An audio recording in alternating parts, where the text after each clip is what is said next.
MS मराठीमध्ये आपल्या सर्वांचं सहर्ष स्वागत. मी टेंभुर्णी शहर प्रतिनिधी संजीवनी आरबोळे. आज या पुरोगामी महाराष्ट्रामध्ये एकीकडे माणुसकी हरवत चालली आहे आपण असं म्हणतो आहोत. पण आज आज टेंभुर्णी या शहरामध्ये संतोष रसाळ भाऊ आहेत. त्यांना सोनं सापडलेलं आहे. एकीकडे ज्याचं सोनं हरवलेलं आहे त्याला दुःख होतंय, पण एकीकडे ज्याला सोनं सापडलंय त्याला मात्र आनंद होतो आहे. या पुरोगामी महाराष्ट्रामध्ये अजूनही प्रामाणिकपणा, इमानदारी शिल्लक आहे. आज आपण जाणून घेणार आहोत संतोष भाऊ रसाळ यांच्याकडूनच या घटनेचा पूर्ण घटनाक्रम जाणून घेणार आहोत. नमस्कार दादा, काय सांगाल? कुठे तुम्हाला सोनं सापडलं? पोलीस स्टेशन समोर बंगाळे यांच्या जनरल स्टोअर्स मध्ये माझी पत्नी विद्या रसाळ ही अस्तर आणण्यासाठी गेली असता त्या दुकानच्या बाहेरील बाजूस एक पुडी सापडलेली. पुडी म्हणजे प्लॅस्टिकचा पाऊच ज्यावर शीतल ज्वेलर्स असं नाव होतं आणि त्या पुडीमध्ये एक मिनी गंटन सोन्याचं साधारणपणे 1 तोळा वजनाचं आणि एक चांदीचं ब्रासलेट आणि आपले स्त्रियांच्या पायातील जोडवी किंवा बिछवा असं त्यात एकत्रित 3 वस्तू होत्या. ते पत्नीनं मला लगेच फोन केला घरी आलं की असं असं सापडलेलं आहे त्या दुकानच्या बाहेर आणि आपण ते आता कुणाचं आहे कसं कळणार. मग मी त्या बंगाळ्यांना फोन केला की बाबा दुसऱ्याचा तळतळा आपल्याला नको, तर हे आम्हाला असं असं एक पुडी सापडलेली आहे, तर कुणी जर आमचं हरवलंय असं सांगत आलं तर आम्हाला कळवा, आम्ही त्या व्यक्तीच्या हातात देऊ. पण या बॅगेमध्ये सोनं आहे असं तुम्हाला अंदाजच कसा आला? प्लॅस्टिक पाऊच आहे, वरूनच दिसतंय त्यात काय काय वस्तू आहेत ते. आजच्या या मतलबी दुनियेमध्ये इतका प्रामाणिकपणा तुम्हाला का दाखवावा असा वाटला? हे आमच्या वडिलांचे संस्कार आहेत की आपल्याला जळ बसली तरी चालेल, पण दुसऱ्याचा तळतळाट नको.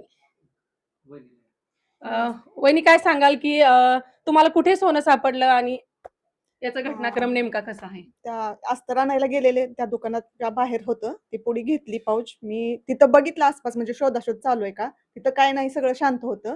मी घरी आले, घरून फोन लावला यांना, मला असं असं सापडलंय आणि त्यात सोनं आहे आणि दुकानदाराला फोन करून सांगा आम्हाला हे एवढं सापडलंय, कोण आलं तरी सांगा, पण त्याची खात्री त्या व्यक्तीचं आहे, ते काय काय आम्ही काय सांगणार नाही म्हटलं, त्यांनी सांगावे की काय काय आहे तरच म्हणजे त्यांना देऊ असं सांगितलं.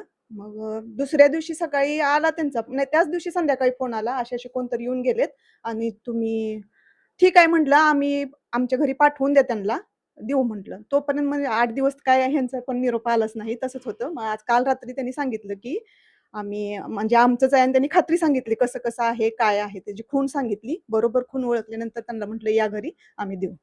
आज आपण बघतो आहोत सोन्याचे भाव गगनाला भिडले आहेत. ज्याचं सोनं हरवलंय त्याला दुःख होतंय, पण ज्याला सोनं सापडलंय त्याला मात्र आनंद होतो आहे. पण माणुसकीचं जिवंत उदाहरण म्हणजे संतोष रसाळ भाऊ. जेवढं कौतुक करावं तेवढं कमीच आहे. काय सांगाल की तुमचं सोनं हरवलं होतं कुठे आणि कसं? तिथंच दुकानी सापडलं होतं. मी आणि दीदी आणि त्यांचे छोटं बाळ आणि मिस्टर, आम्ही 4 जण होतो आलतो. पण ती पुडी कशी हरवली ती काही माहित नाही. पण त्यांनी तिथं आलो बघितलं तर नाही म्हणले, आम्हाला सापडली तर देऊ. मग आम्हाला आता रात्रीच समजलं की आमच्या इथलं गणेश घाडगे त्यांनी म्हणले आमच्या मित्राकडे आहे. पण काय काय आहे ती काही माहित नाही, तुम्ही तिथं जाऊन विचारा म्हणले. सोनं सापडले, काय वाटतंय तुम्हाला आता? छान वाटतंय, बरं वाटतंय. असंच सगळ्यांना मदत करावी, सहकार्य करावं. आणि ऐवचं आहे असं खुशीनं दिलंय त्यांना, त्यांचं आभारी आहे. किती तोळ सोनं होतं आणि काय किंमत या सोन्याची? आता एक सोळ्यांची किंमत आहे, आता 1.5 लाख आहे, पण 1 तोळा आहे, ती जास्त नाही. ताई, काय सांगशील? आजच्या युगात ही माणसं अशी सापडणं कठीण आहे. ज्यावेळेस माझं हरवलं होतं त्यावेळेस मी कल्पना सोडली होती की ते आता मला भेटेल की नाही. पण ह्यांनी असं जिवंतपणे उदाहरण, म्हणजे मी जेवढे माझं वय बघून जर बघता म्हणलं झालं तर ह्यांच्यासारखी मी आजपर्यंत माणसं बघितलेली नाहीत. कारण की आज साधे 100 रुपये जरी कोणी पडले तरी सहजी कोण देत नाही, पण ह्यांनी माझा दागिना दिला, त्यांचे मनपूर्वक आभार.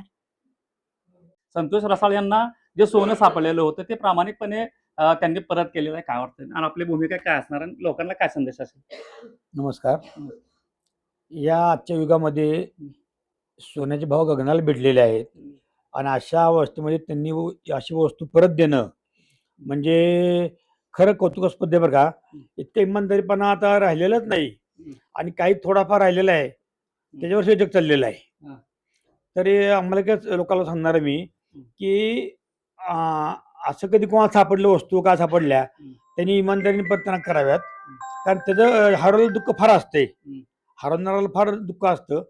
तर ते त्यांनी खरोखरच संतोष रसाळनी आज जे काम केलेले फार चांगलं काम केलेलं आहे. इतर लोकांना काय संदेश असणार आपल्या माध्यमातून? नाही, त्यांनी असं जो कोण सापडलं वस्तू का सापडल्या तर 100% त्यांनी प्रतिकार कराव्यात. तर अशा पद्धतीनं आपण जर पाहिलं तर खरं तर भावनिक विषय आहे. त्या ठिकाणी संतोष रसाळ्यांच्या डोळ्यात पाणी आलं आणि त्यांच्या वडिलांची शिकवण खरं तर इथं भावनिकच मुद्दा झाला. वडिलांची शिकवण, आपल्या आई वडिलांनी दिलेले संस्कार, हे संस्कार पुढे जातात आणि इमानदारी महाराष्ट्रामध्ये टिकते. आणि त्याचं एक उदाहरण म्हणजे संतोष रसाळ, त्यांच्या डोळ्यात पाणी आलं, ज्यांना सापडले त्यांच्याही मातेच्या डोळ्यामध्ये पाणी आलं. खरं तर हा भावनिक विषय आहे. आणि सध्या कोणाला 100 रुपये 5 रुपये जरी सापडले तरी ती कोणाला माघारा देत नाही, परंतु एवढं मोठं सोनं आज माघारी केलंय. मी कॅमेरामॅन संजीवनी आढोळीसह नाथा सावंत, एबीएस मराठी न्यूज, मराठी माणसाला मराठी चॅनल.